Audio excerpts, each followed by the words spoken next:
Сен бүгін қандай мамандық таңдар едің? Енді сол мамандығы 2 жылдан кейін жоқ болып кетсе ше? Иә, таңғаларлық, бірақ шындық. 2025 жылы бірнеше кәсіп бір жолға жойылып кетті. Бұрын тұрақты, сенімді жұмыс істеп келе жатқан қызмет түрлері қазір технологияның көлеңкесінде қалды.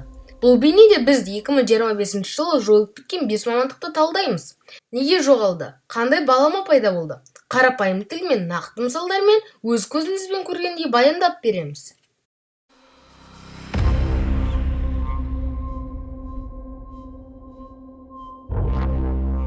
Бұрын супермаркетке барғанда әрқашан кассирге барып, тауарларымызды сканерлетіп, қолма-қол немесе картамен төлеміз етінбіз.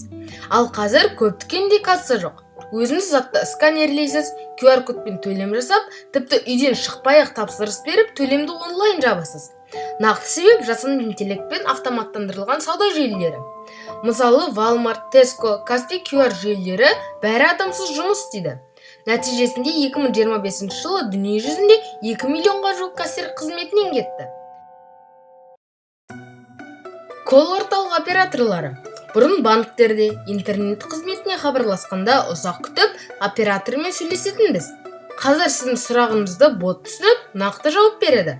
Тіпті дауыс сөйлеу стиліңізден эмоцияңызды да аңғара алады. Себебі GPT тәрізді ілгерушілер модельдер, жасанды интеллект пен нейрондық желілер. Оған ақштағы бір ғана банк 20 мың операторды қысқартып, орнына роботтарды енгізгенін мысал етіп айта аламыз. Салыстыру. Бұрын 10 минут сөйлесіп әрең шешілетін мәселе қазір 10 секундта шешіледі. Такси диспетчерлері. Бұрын бір жерге жету үшін диспетчерге қоңырау шалып, мекен-жайды айтатынбыз. Ал қазір Яндекс, Uber қосымшалары бұны автоматты түрде істейді. Себебі геолокация жасанды интеллект арқылы маршрутты автоматты анықтау. 2025 жылы Алматыда диспетчерлік қызметтің 80% жабылғанын мысал ретінде айта аламыз.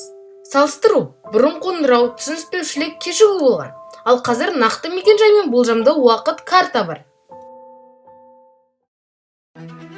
Әрбір жойылған мамандықтың артында жаңа мүмкіндіктер жатыр. Технология бізді жұмыссыз қалдырмайды.